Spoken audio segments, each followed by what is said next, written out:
Hablemos un poco sobre el texto narrativo y su evolución que ha tenido durante toda la historia. Todos sabemos, como ya hemos analizado, compañeros, la narrativa está basada más que todo en las dos obras pilares de Aristóteles, que son la poética y la retórica.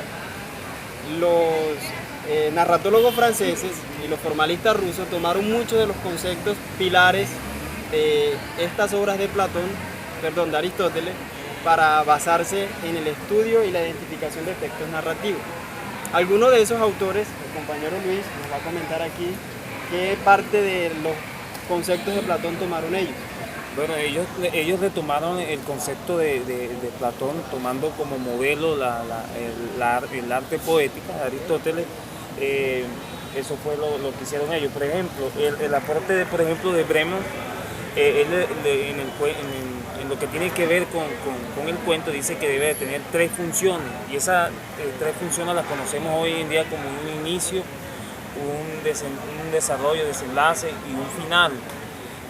También lo que nos dice el ruso Veselovsky, él propone un modelo de análisis orientado perteneciente hacia el tema del relato, y es más, él propone una palabra que es muy conocida hoy, que es la literariedad. Dice que todo texto debe cumplir unos requisitos para que sea llamado un texto narrativo como tal, un relato o un cuento. Recordar entonces que el formalismo ruso y el estructuralismo francés fueron los que le dieron más como un modelo que hoy en día es tomado en cuenta en todo lo que tiene que ver con las artes plásticas, la mímesis, la imitación, cuentos, relatos. Hay que tomar en cuenta, compañeros, también que los formalistas rusos dejaron a un lado esa parte emocional que antes se utilizaba para estudiar los textos, y se basaron más en la forma y en cómo se utilizaba ese lenguaje para plasmarlo a través de la escritura. Entonces ellos colocaron como unas normas que identificaban el texto. Hay muchas cosas que son interesantes y que ellos tomaron de Aristóteles, basado obviamente en la poética y en la retórica. Ya sabemos que la retórica era aquel discurso bello que buscaba la forma de causar un placer al auditorio o para convencerlo. Y en la poética, que hemos hablado bastante de ella, habla sobre que las diferentes artes son mímesis, son imitaciones de lo que es real. Bueno, en lo que se puede decir con la retórica, ahí habla, por ejemplo, de la narratio, que es la forma como se estructura el discurso y se le da, por así decirlo, que sea lógico. En la poética, Aristóteles menciona, por ejemplo, que hay tres partes importantes que conforman la fábula, que son la verosimilitud, la necesidad o causalidad y el decoro. Algo importante que hay que mencionar aquí en la poética son las partes que hoy son vigentes y que los estructuralistas toman en cuenta para el estudio de los textos narrativos. Por ejemplo, la parte de la fábula debe contener un narrador, debe tener una historia, debe haber los actantes o los caracteres, debe tener un tiempo, espacio y finalmente un discurso. Este bagaje de conceptos lo mantienen los estructuralistas, como los formalistas rusos y los narratólogos franceses.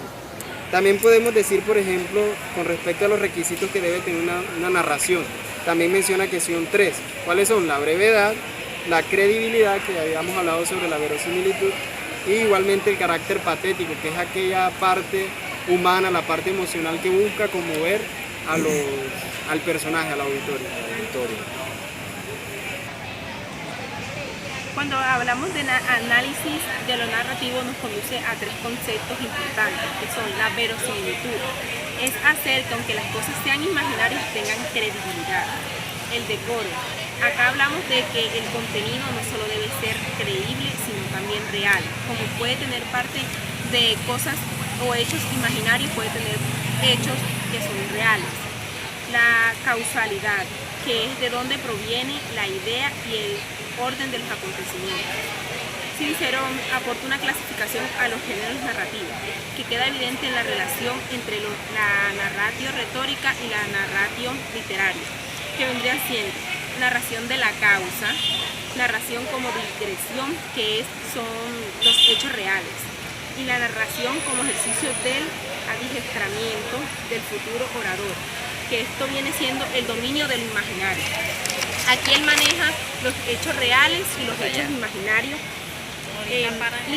Literariamente se conocen tres posibilidades, dependiendo cómo lo mire. Si es acercamiento o distanciamiento, que sería máximo, mínimo e intermedio.